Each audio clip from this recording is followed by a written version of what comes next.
All right, all right. Happy Tuesday. Scott Cole, Nick Mizesko along with you. We're here for the next 30 minutes every Tuesday. Yeah, we went over last week. I think we went to I went a like little 9. over.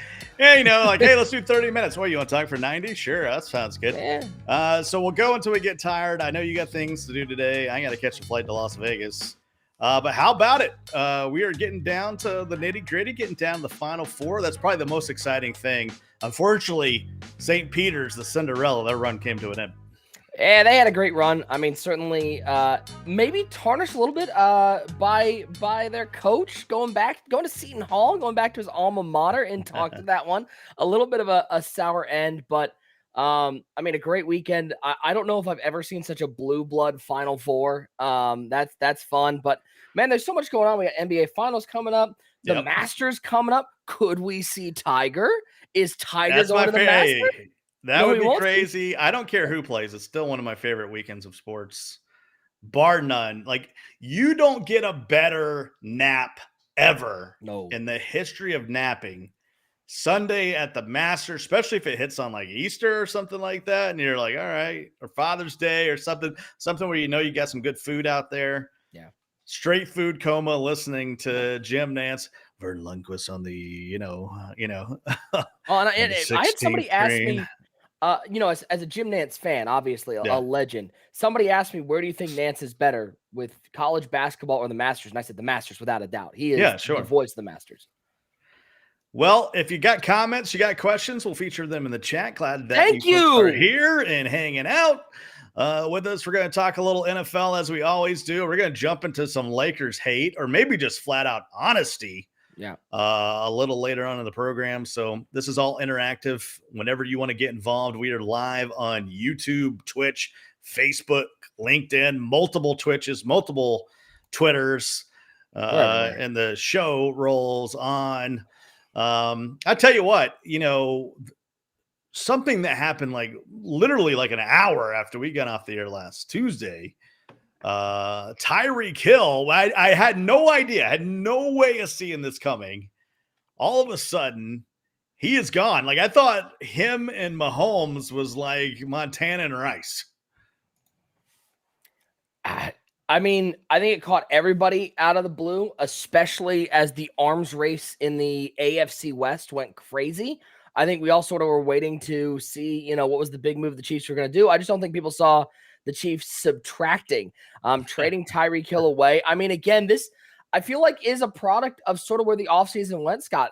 Big contracts being given out to wide receivers. We saw a guy in Christian Kirk who has 4 100-yard games in 4 seasons get $17 million, and the Chiefs went, we're just not going to be able to pay that. Let's try to get some return on this. And they trade Tyreek Hill over to the Miami Dolphins. And now all of a sudden, Scott, you look at that AFC East. We're talking all about the AFC West. But this arms race between the Bills and the Dolphins, and then you add in Bill Belichick and Mac Jones and the Patriots. I mean, that division has all of a sudden become very interesting. Also, the Jets. How you doing, Jets fans? How's Zach Wilson? He's like 12 years old. How you doing? I mean, this is one that I've never seen this happen. It just in no way. Which brings up our main topic of the day. Davante Adams going to the Raiders, going to play with his former college quarterback, best buddy out there in Derek Carr. And then the departure of Tyreek Hill to the Dolphins, who all of a sudden really got some speed on the outside there in Miami. And hey, upgrade as far as living goes, Green Bay to Vegas, check, much better. Maybe the fans aren't better. I don't know. That could cause a fight too. Maybe I shouldn't say that. But certainly Kansas City, minus the barbecue, because we know the barbecue is worth like 100 extra points. So that if you say it one more time, RG shows up, right? Like RG bursts through my door like the Kool-Aid man. Oh yeah. Upgrade going to South Beach, certainly, even though they don't play anywhere close to South Beach. Upgrade for Tyreek Hill, certainly from a location standpoint. I don't like either of those quarterbacks right now. And there's certainly a downgrade from Mahomes to Carr. Certainly, Aaron Rodgers to Tua. You don't have as great of quarterbacks throwing it to you. I I wonder if you'll see a drop off on both of these players. I mean, so here's what you've got. I think Derek Carr is a decent quarterback. He's above average quarterback. We have seen him have stellar seasons. We saw him, I think it was Amari Cooper's rookie year. I mean, Derek Carr was beaming out there, and he's had some trouble with offensive line. He's had some trouble with injuries as well. There's one bark. One Walter Barkey. He only hit one last week. He only hit one last week. He's been training all week, Nick. We've had massive thunderstorms move through here, so my dog Pippa was barking at the thunder, so that was fun. But I tend to believe in Derek Carr. I think Derek Carr has a good arm. I think Davante Adams is going to be really nice in that offense, especially, by the way, people forget, you have Hunter Renfrow that developed as a top 15 wide receiver last year. He was really, really good on a bad Raiders offense that lost a lot of pieces. And you got Darren Waller, who's a top 3 tight end. I mean, he is might be 2. On the other side, I know a lot of people are talking about Tua and how he can't throw the ball more than 5 yards in front of his face. I will say this.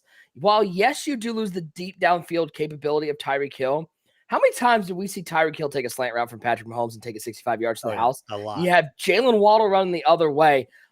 Listen, I know he's not going to be lasering down the field, but he's going to be just fine with Tyreek Hill. I just believe in Derek Carr as a quarterback more. I believe in the running back they have more, and Josh Jacobs to take pressure off of him.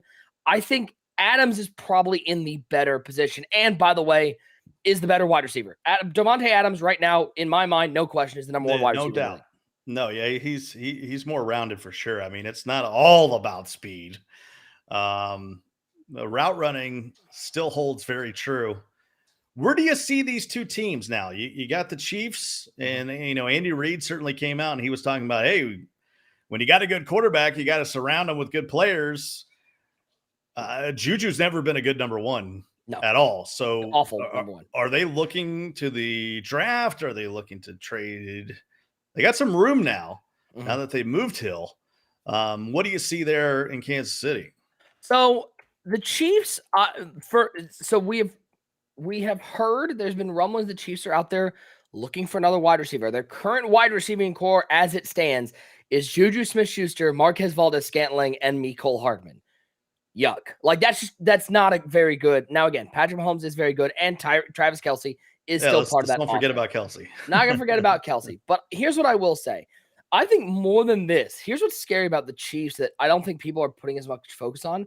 I think them not bringing back Tyrann Mathieu is a bigger deal than anything. Yeah. Because he was that emotional leader of the defense. I think, I'm going to say it right now, again, barring other moves, I think the Chiefs are last place in that division this year. That's how good I think the other 3 teams have gotten. I've been big on the Chargers. I think the Chargers win that division. I think the Raiders are number 2, and I think the Russell Wilson-led Broncos are 3. I think the Chiefs, even with Patrick Mahomes and Travis Kelce, that defense does not look good. They have lost Tyrann Mathieu. I think that the Chiefs end up taking a big step back. Now, 4th place in that division, Scott, might be 9-8. I mean, they might be above 500. They still might all get into the playoffs for all I know. Sure. But I think the Chiefs have taken a major step back with 3 wide receivers out there who, best case scenario, are all glorified number 2s, and a couple of them are number 3s. Yeah, I would put Hardman down as a 3, sure. Maybe even a 4, unless he just develops, right? Certainly he's been overshadowed. And a good point in the chat, tweets by Davis saying, well, they got Justin Reed back there. We'll see what kind of leadership qualities he can show on that Chiefs team. I think that's the main thing you're talking about. It's more than just skill. It's like, what's the heart and soul of a Chiefs defense that kind of had very little identity once the Honey Badger wasn't back there when he got injured. Now, on the other side, Green Bay, which is crazy, right? Aaron Rodgers, he's coming back. Sweet. What a dynamic duo. Now we're trading him, bro. Like, I mean, Aaron Rodgers, I mean, he can't bring anybody back from from years gone by to come in there. Sterling Sharp is not coming in there to, fill a role or whatever. Donald Driver available or what? Yeah, that's what I'm saying. Like, so where do you see them, right? And certainly Aaron Rodgers and Brady don't need super amazing receivers to be effective, but it helps. Yeah, I mean, here's the thing. That Packers, I mean, first of all, if you're Aaron Rodgers, you got to feel absolutely bait and switch for signing the $150 million contract. And then hey, so enjoy your number 1 receiver. Alan Lazard. He's cool. You like that guy, right? I mean, again, I would sit there and say, obviously, they're going to go get a wide receiver in the draft. They're in that right position for Chris Olave out of Ohio State and that late 20s sort of area where we're seeing a couple of those wide receivers falling to. But then again, this is also the team that drafted Jordan Love. So they just hate Aaron Rodgers. Can he play wideout? Yeah. What's he doing? I mean, let's be clear. As of right now, the wide receiving core for the Packers is Alan Lazard, Randall Cobb, Amari Rodgers, Malik Taylor, and Jawan. Hey, no Amari Rodgers slander. Yeah, hey. Maybe he finally gets a chance. They liked him, right? He was a big part of their special teams a year ago. And when he was at Clemson, he filled that Renfro void. Yep. That's the position he played. It's different, right? It's different when all the linebackers run as fast as you do in the NFL. All of a sudden, the drag route is not as effective, the bubble screen and all that kind of stuff. Right. So who's worse off, Mahomes or Rodgers? To me, it sounded like Rodgers. I mean, Rodgers, because Mahomes still has the top 10 in the league, and Rodgers does not have anything regarding a top target. Now, still has Aaron Jones. Obviously, that Aaron Jones, A.J. Dillon, two-headed monster. It's really nice in the backfield. I still contend. I think A.J. Dillon could be a starting running back on 22 of the NFL teams. He is a very good back.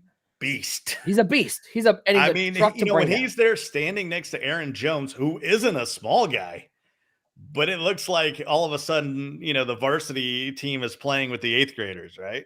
Yeah. And so at the end of the day, and again, they lose Robert Tonyan in the offseason. They're going to have to find a tight end. Obviously, they can add to this. Now, here's what I will say. Or Tonyan's come back. I can't remember if Tonyan's. I know the tight end room in Green Bay has always been there's been so much. Yeah, there's been so much movement. But here's what I will say. Personnel-wise, Packers are worse off for sure. But division-wise, I'd rather be Aaron Rodgers because you got the Lions, you got the Bears who are in a rebuild, and you've got the Vikings who just spent $35 million to bring Kirk Cousins back. And while I like Kirk Cousins. You like that? I think the Vikings might be the favorite in that division, but Probably. At least we're not last. The one thing I wonder is how many times did we see Aaron Rodgers and Davante Adams almost have that psychic connection, that chemistry where it was just Rodgers throwing the red zone connection between those two is nuts. Bingo. And I wonder who's going to fill that role. I know that having Randall Cobb there is actually really nice for Aaron Rodgers because they have a great relationship, but Randall Cobb's certainly not what he used to be. He's like 50. Exactly. I think the Packers are going to bring in another receiver. You bring in somebody who can be on that one line. Your offense is fine at that point. You've got a solid defense. Jair Alexander is still a top-level defender out on the edge. The Packers are going to be fine. I think at this second, I'm still putting the Vikings as the favorite to win that division, and I know every Vikings fan is twitching right now because if Kirk Cousins has to play a primetime game, he basically just punts the ball away. But I really like what the Vikings have offensively. Dalvin Cook, Justin Jefferson, Adam Thielen. I mean, that's a real core out there. Question coming in from the veteran saying, well, who did Rodgers have before Davante Adams? Because Rodgers looked pretty good before Davante was a Packer. He's always had one at least top 20 receiver in the league. I mean, it might have been Driver before that. It might have been Cobb, might have been the guy 10 years ago. But I mean, I made that kind of comparison earlier in the show, like to Brady, where it doesn't matter who's out there. And I do like as a play-by-play guy saying it's a laser to Lazard. Yeah, that makes me feel good. I will say this: it's a good point, right? I mean, you look back in 2012, which that was the they went 11-5 that year. Yep. They had a good season. His wide receiving core that year: Jordy Nelson, Greg Jennings, Donald Driver, Jermichael Finley, Randall Cobb. A good wide receiving core. I mean, that's pretty good. That's a very solid receiving core. Yeah. I don't think he has ever been this destitute out at wide receiver. And it's no disrespect to Alan Lazard. I just think Alan Lazard is a nice piece, not a number one. So you have to think the Packers, after spending all this money to bring back Aaron Rodgers, are going to go out and get a wide receiver out there. Who that is, I don't know. Do they address it in the draft? Do they go with one of the young wide receivers? We'll wait and see. I think the Packers have the advantage from their division being certainly worse, but I think the Chiefs are better off because you still have that Mahomes to Kelsey connection. Juju and MVS are all nice wide receivers. I will say I think Juju Smith-Schuster I and think MVS. MVS is overrated, but we'll see. I think MVS is fine. I will say I think both Juju Smith-Schuster and Marcus Valdez-Scantling are better than anybody on the Packers wide receiving. I would rather have either of those two I won't over Allen disagree with Lazard. that. So I mean, Juju's like he's Scottie Pippen, like he's a great number 2, right? Juju might be Tony Kukoc. Let's be honest. He might be Tony Kukoc. Yeah, I mean, there's certainly no there's no mama mentality there. But hey, I think the one thing that's good, right?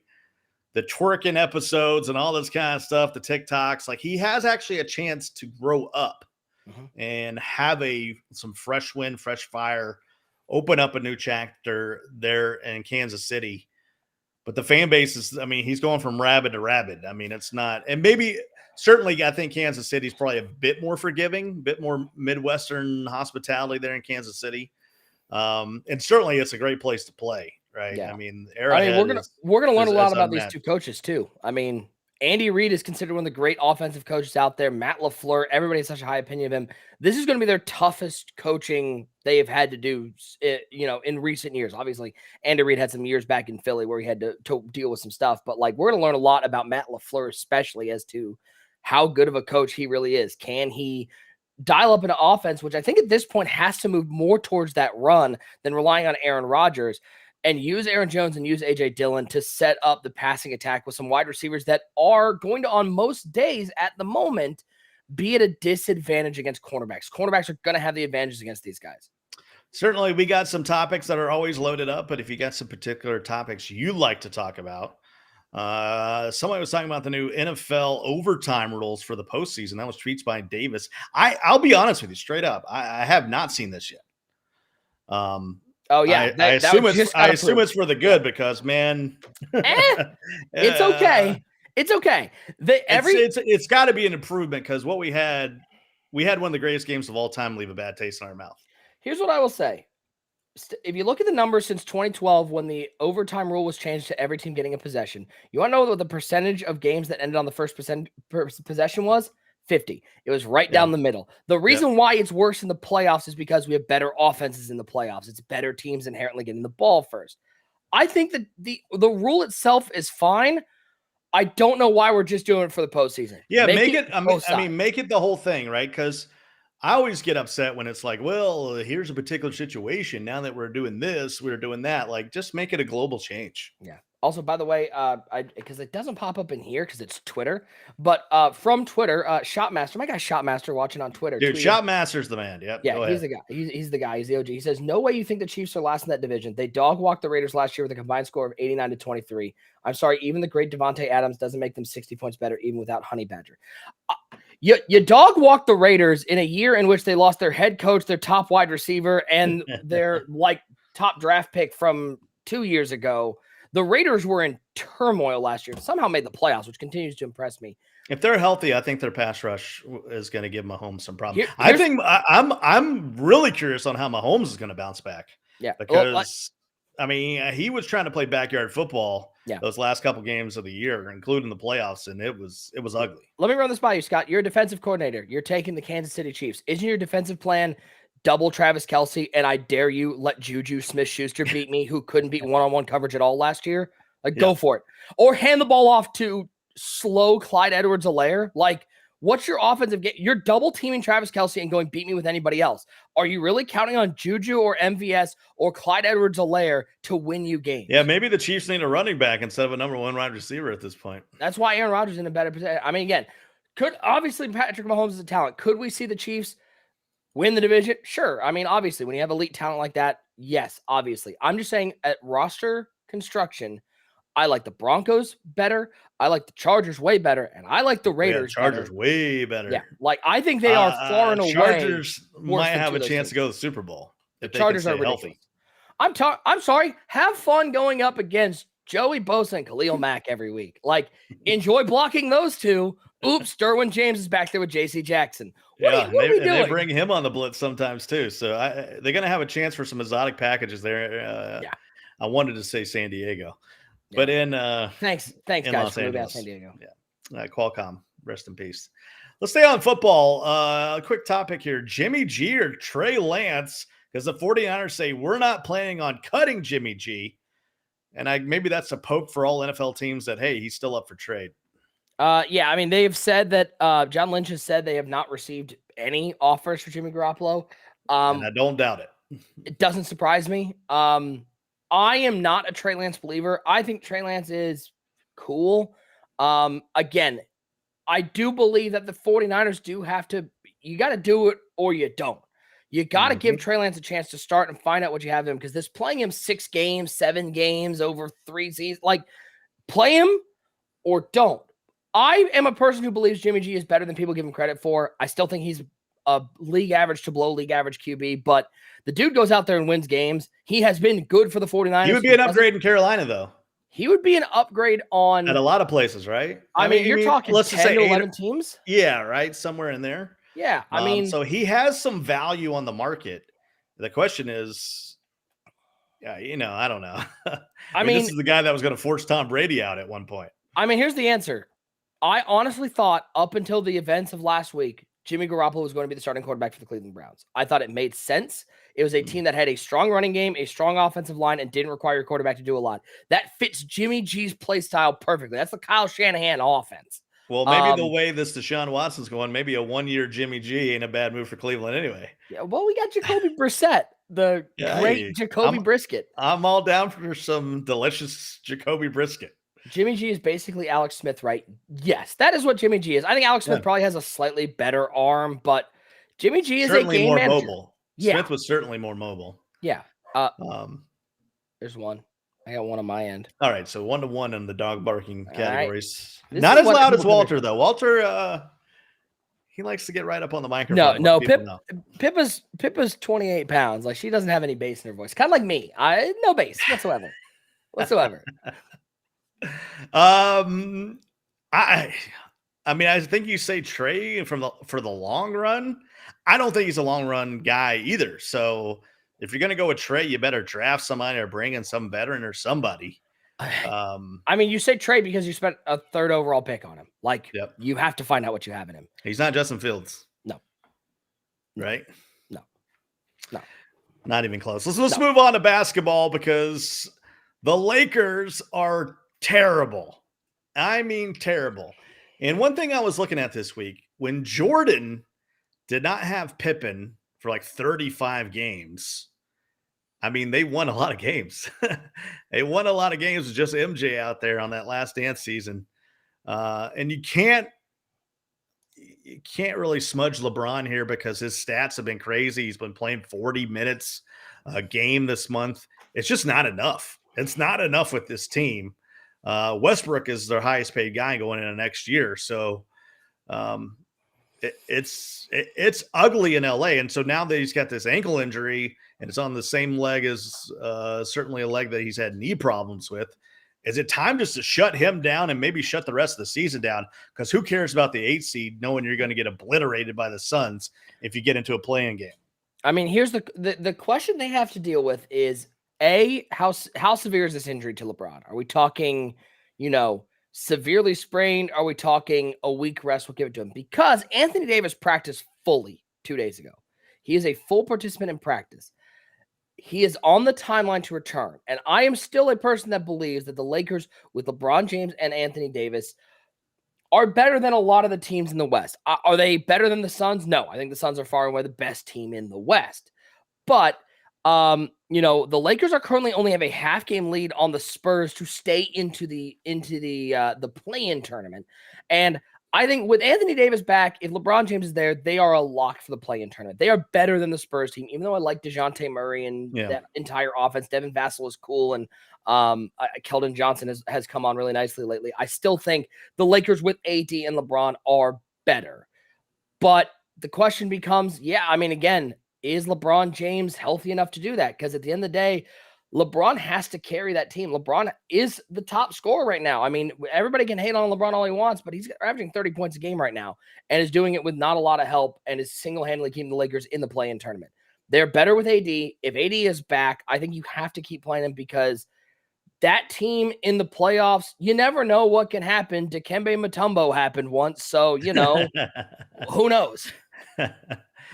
Well, I think that brings up, so do you shut LeBron down? I mean, is it at this point, or does he say, hey, he wants to be competitive and maybe it's a little self-serving because, you got some points and some accolades in your mind, what do you think he's going to do? You think he's going to play out the rest of the season, or do you think that ankle's bad enough that the Lakers should just shut him down? I mean, again, I'm not a doctor. I haven't examined his ligaments to find out how bad the ankle is, but I think if LeBron James can play, he looked really bad. He looked really bad last time out. He looked laboring. Did you see the screenshot they have when he rolled his ankle? Like it went like full horizontal. It was the word was yucky. I believe though if he can play, he's going to play. And I think he wants to play because he's only missed the playoffs 3 times in his career. Like he's not looking to add number 4 here. But a lot of seasons in the East. I mean, here's what I will say. The Lakers right now are lined up. If they stay where they are, they'll play the Pelicans in the round 1, who they literally just played and blew a 28-point lead. Like they literally just blew that lead. I think they will beat them in the playoffs with AD. I think you get an interesting matchup if you get the Clippers as the loser of the 7-8 game, especially with Paul George coming back. If Paul George is around, that Clippers team becomes interesting. I think they're a bad matchup. The Timberwolves are a great matchup for the Lakers because Karl-Anthony Towns just an AD matchup well. And Cat doesn't want to really bang inside. He wants to stay on the outside and shoot threes. So that's great for AD.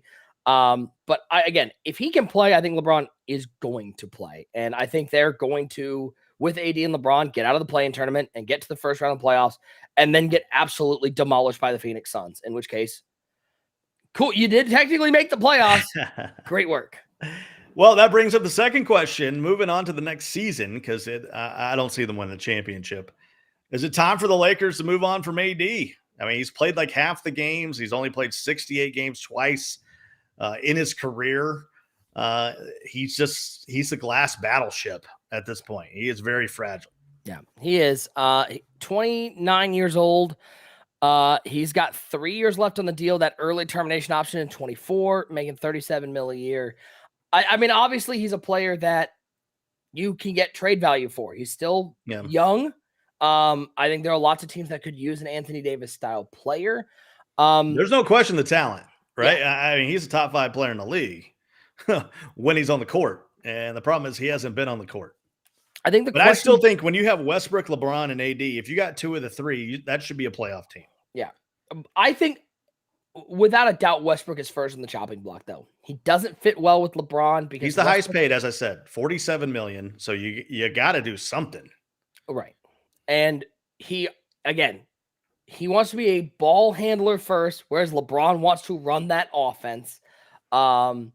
He doesn't fit well. He doesn't run that high pick and roll with Anthony Davis very well. He's not a great passer. So Westbrook is the first one to go. And I think there are a lot of teams out there that make sense. Reunion in Oklahoma City, perhaps. I mean, you put him out there with SGA. You've kind of got something interesting there because SGA likes being off the ball a little more. I am of the opinion, Scott, and I want to know if this is crazy.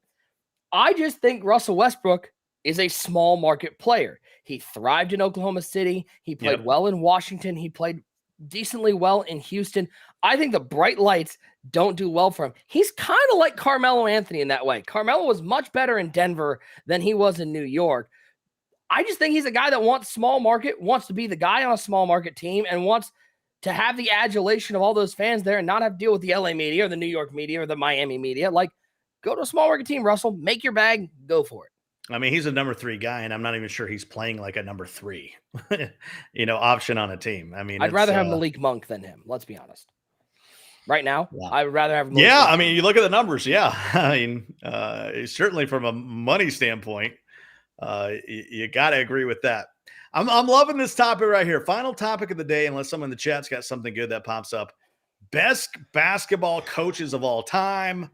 We got Coach K playing his final game against a rival in UNC for a chance to go to the championship. By the way, Coach K now has the most Final Four appearances in the history of men's college basketball, passing the great John Wooden, who if I'm listing my coaches, greatest basketball coaches of all time, I'm starting with John Wooden. I just have from a teacher of basketball, from a teacher of life, The runs that they had with Lou Alcindor, a.k.a. Kareem Abdul-Jabbar, and Bill Walton, crazy amount of games that they won. But who do you have? Like, you don't have to put them in order. Like, who's your top 5 basketball coaches of all time? And feel free, chat, to jump in with who you got. Yeah, I mean, the first name number 1 on my list is going to be John Wooden. And number 2 is probably Mike Krzyzewski. I mean, you're talking those two guys. I mean, the answer is, yeah, Krzyzewski might have more Final Fours. John Wooden won a national title 10 times, and Mike Krzyzewski has half of that. Might he get number 6 here? I think it is possible, but I think John Wooden is up there. I'd say he's got a 25% chance. Yeah, 100%. 100% he's got a 25% chance, and 25% chances are as good as with Krzyzewski Magic. Who knows? I think if we're talking about the entire sphere of basketball, Gino Auriemma has to be on there. Yeah, there's no question about that. 14 straight Final Fours for the UConn women. I mean, that is a unbelievable number. I think we're talking about the entire sphere of basketball. Phil Jackson has to be up there somewhere. Yeah. He's got a lot of rings. And by the way, Greg Popovich certainly has an argument for how much he's been able to win. There are so many good names. I mean, Roy Williams had an amazing career. I mean, he just retired Kansas and UNC. Both teams were fantastic. Thad Matta took Ohio State to 2 national titles and got blown out. Pretty cool. Thanks, Thad. I appreciate you. There's so many great names out there across college. I mean, I put Red Auerbach out there somewhere. How about Pat Summitt? I mean, Pat Summitt and Pat Riley. Legend. Pat Riley. I mean, the list goes on and on across the sphere of basketball. But if you had to do a Mount Rushmore, let's put them up there, and chat, jump in there too. Who are you putting up there? The 4 best coaches, Mount Rushmore, and I see I got a great one coming in for Dean Smith. You can't forget about the inventor of the 4 corners. Yeah, I mean, if I'm picking my Mount Rushmore, I'm putting John Wooden up there. I'm putting Mike Krzyzewski up there. I'm putting Gino Auriemma up there, and I'm putting Phil Jackson up there. And that's your 4. Wow. That's a pretty good one, though. That's hard. I think Popovich is the best NBA coach of all time. Like, sure. It's just not even close. Sure. Like, I got some honorable mentions. I mean, Don Nelson. He won a ton of games in the NBA. Jim Boeheim not to mention was a great player. I mean, think about the amount of championships he won as a player and a coach. But I think for Coach K, he's already cemented his legacy. Mm-hmm. And don't forget about NBA. USA basketball was in shambles, and Coach K kind of fixed that. He kind of righted the ship for USA basketball when we had NBA players going places and getting beat. He kind of brought that back to sort of dream team era. So he's proved that he would probably been a great NBA coach as well if he chose that. Mm-hmm. Mm-hmm. Now, Scott, I've just pulled up this article. The NBA put out their 15 greatest coaches of all time, and this list to me is absolutely buck wild. Okay, I like Tarkanian. That's a good one on there. That's man. A great name. There are some names on here that I am. So these are the 15 greatest NBA coaches, the National Basketball Association in all their history. All right. Obviously. We got Red Auerbach. Yep. Larry Brown, who I think is a great shout. Larry Brown. Yeah. Really nice college guy. And pro. I mean, he did it on both sides. Chuck Daly. Yeah. I mean, hey, dream team. 2 titles with Detroit. Red Holtzman, New York Knicks coach in the mid-70s. Phil Jackson, obviously up there. Because remember that Knicks team was just okay. They had a lot of talent in the early 70s. We're talking the Phil Jackson era. Walt Frazier, certainly Willis Reed was the anchor of that. But when he got the coaching job, he kind of like buttoned everything up because they were out and about and having fun, toast the town and all that. And he comes in there, he's like, forget everything you knew. I think he took the old coach's playbook and either ripped it up or burnt it or threw it in the trash or something. He's like, everything that you've learned is over. Mm-hmm. And certainly they won a couple of championships from that. Continue on. Casey Jones, Larry Bird, Kevin McHale, 2 titles. Steve Kerr. What? Stop. Kerr. Stop. Top 15. Of all time. Stop. Of all time. Don Nelson is on here. I like Don Nelson. I mean, Greg Popovich. Pop, sure. Jack Ramsey. Yep. Pat Riley. Yep. Can't disagree with that. One that I think is a very bad pick is Doc Rivers. I think Doc Rivers sucks. People are high on Doc Rivers. I mean, high. And I'm talking from a player standpoint, from a coaching standpoint. I'm talking about players talking about Doc Rivers playing for him. Yeah. Other coaches respecting him. I mean, he is highly regarded in the basketball community. Yeah, I get his reputation, but this is also somebody who's one of the least clutch coaches I've ever seen. He gets out in the first round all the time. I don't know. He got one title in Boston with the Big Three, but I don't know. I'm not a big Doc Rivers fan. Jerry Sloan, who I think might be the best coach to never have won a title. Sorry for Michael Jordan, but Jerry Sloan and those Jazz teams was great. You know the flu game, which was a food poisoning game? Yeah. That Jerry Sloan didn't even know Jordan was sick. Wild. He was like, wait, he wasn't feeling well? Isn't that weird? And then he's like, somebody should have told me. And then you finish out the list with Lenny Wilkins, who great basketball player, good coach, got a title in Seattle, and Eric Spoelstra. Yeah, Kerr and Spoelstra, even though I've heard a lot of people say Spoelstra's basketball mind is sort of unmatched in the league. From like an X's and O's. I mean, that's where he came from. He came from the film room to the. I mean, what a story. But top 15. That sounds like we've had some people in that list that were also millennials. I will say this: I will give Eric Spoelstra a lot of credit. I always thought Spoelstra was kind of that guy that was carried by the talent that was around him, but he has done a really nice job as a coach with less talented Heat teams since LeBron and Wade and Bosh all left. Like he has still stayed relevant and won playoff games and been a good coach. I'd have to look at the pantheon of NBA coaching to look at the entire list. I just feel like putting Spoelstra and Kerr as top 15 coaches of all time feels very recency bias-tastic. Like, can we all right, I'm also going to put Mike Brown up there because Mike Brown has been on a lot of championship teams. And David Blatt coached the Cavs for half a season in which they won a title. So shout out to Ty Lue. He's a national champion. You win too. I think we have the same final Mount Rushmore. I think we all agree that John Wooden is the pyramid of greatness from John Wooden. That is, I mean, if you made a list, if you made a Mount Rushmore of the top coaches in the history of sports, he might be on that Mount Rushmore too. I mean, and by the way, there are a lot of coaches we didn't even talk about that have had Bobby Knight at Indiana was a crazy lunatic, won a lot of games. I mean, you talk about guys like Adolph Rupp back in the 50s and 60s. Sure. You talk about a guy in Tom Izzo who I think is overrated, even though I went there, but certainly has longevity and has done a great job. And then, you talk about we wonder, it's always going to be fun to look at who of the current crop of coaches is going to reach that pantheon. The Jay Wrights, the John Calipari's, like where are they going in 20 years? How are we going to be looking back at some of these guys? And then there's Rick Pitino. He's got a reputation, so good on him. Well, we talked about it last week, but we'll close it down with a fan question coming in from the chat. It's Fragman. He wants to know, with the trade of Deshaun Watson to the Browns, first of all, you can go out and check our podcasts. It's everywhere you can find a podcast. Yeah. Just look for the Sky Cole Show with Nick Mizesko. You can find it out there. We talked about this in extensive from the Deshaun Watson side and from the Baker Mayfield side. And we had a guest who was not biased at all. So that was nice. Yeah, Nick is that's true. We kind of broke the tie. We both brought our sanity back. You're a Cleveland guy. Baker Mayfield's still in the stable. Do they move him? And where to?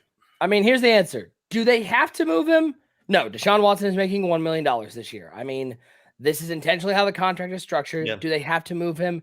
No. Should they move him? Yes. Guys, you're already being, kind of dinguses by bringing in Deshaun Watson, and you've insulted him in the media. Like, let him go. Where should he go? It's Seattle. Seattle is the most obvious spot, even though there might be talks of DK Metcalf leaving.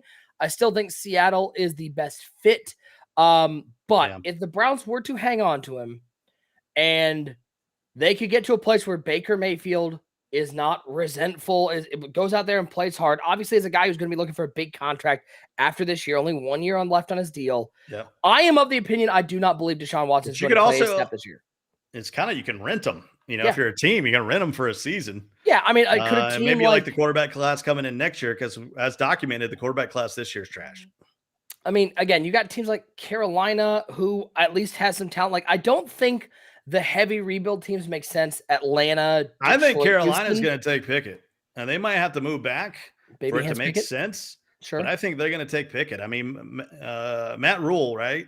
That's who's there? Yeah, former Baylor coach Matt Rule. Yeah. So, so he was yucking it up with Kenny Pickett on the pro day. We got no idea. That's the question, right? There's still some suitors out there, but I think Seattle makes the most sense. I don't think it makes sense to keep him on the roster, even though I don't believe Deshaun Watson is going to play a snap next year. I think he's going to end up getting suspended, and it's going to be whoever the Cleveland backup is. He's going to miss some games no matter what. Yeah, I mean, there's no way. You're not getting away scot-free. Yeah. Right. And I mean, again, they signed Jacoby Brissett. Could they hang on to Baker? Yeah, I just think it's a dick move. Like, just get rid of him. Like, give him his trade. They did kind of pork the pooch a little bit by waiting so long, because I think Indianapolis was a great fit, but Indianapolis went out and got Matt Ryan. But I think Seattle, Carolina are your two leaders. What about Atlanta here? Hot Atlanta? No, I mean, obviously they can trade 1 year. I mean, come on, 1 year. Baker doesn't have a no trade clause or anything like that. So, like, you can trade him wherever. I don't think it's a great fit. Honestly, you want to know who's an interesting fit. And even though I think in the pantheon of will this trade happen, it won't. But you know who's an interesting fit? Is Pittsburgh. Pittsburgh's got Mitch Trubisky out there, and he's awful. Baker Mayfield is better than Mitch Trubisky. Could Not Baker by much, go out there? But he is better. He is better. Could he go out there with Najee Harris and toss the ball around with Chase Claypool? Yeah. Sure. Will the Browns trade him to a division rival? No, not a chance in the world will that ever happen. I don't care how much. Unless the Steelers are offering 7 first-round picks, it ain't happening. But I think Seattle makes sense, even with the DK Metcalf drama. Go out to Seattle, go to the West Coast. Cleveland won't have to see him for a while, and wish him the best of luck. Well, by the next time we talk, we will we'll have a national champion. Yeah. Right? Yeah. Maybe we do a watch along. I don't know. That's what I'm saying. That's what I was going to ask you. Duke. I think Kansas is going to win it all. I got Duke. I think the Mike Krzyzewski magic is real. Duke, Kansas is kind of would kind of be everyone's would be the majority of peaking interest. But we have never had a Final Four where every team, and this is the history, every team has multiple championships under their belt. It's the first time ever the Final Four teams have had that. No Cinderellas at this point. Crazy as UNC is the Cinderella in the Final Four. I mean, I'll say this. I like Duke. I think the Duke narrative makes sense. I think this is all about narrative. I will say if there's a team that I was picking based on purely how they're playing, I'm taking North Carolina. They're hot at the right time. They have handled Duke early at the end of the season. They have found, Armando Bacot is really, really good. And Bacot led this team. And they're well coached. I think North Carolina, we've always said the NCAA tournament is not about finding necessarily the best team. It is about finding the hottest team. It's the team that's playing the best at that moment. And I think North Carolina fits that particular narrative. But something just tells me, like, the Mike Krzyzewski final year, like, there's just so much emotion. And obviously, Paolo Banchero is very good. He's going to be a top 2 pick. He's going to go number 2. I think everybody agrees it's going to be Chet Holmgren 1, Paolo Banchero 2. I'm going to ride with Duke until Mike Krzyzewski proves me wrong. And the crazy thing is, we'll come back here next Tuesday around noon Central Time, so 1 Eastern. Right here. And I wouldn't be surprised if any 4 teams won. I really wouldn't. I really would not. So, I mean, it's just I will be surprised if Villanova wins, because they lost one of their top scorers to a torn Achilles in that last game. So, like, that's unfortunate. But that's why I got Kansas moving on. Yeah. And I, for some reason, think after the emotions of a Duke UNC number 3, you could let down in the final. Or, I mean, I'll just put it this way.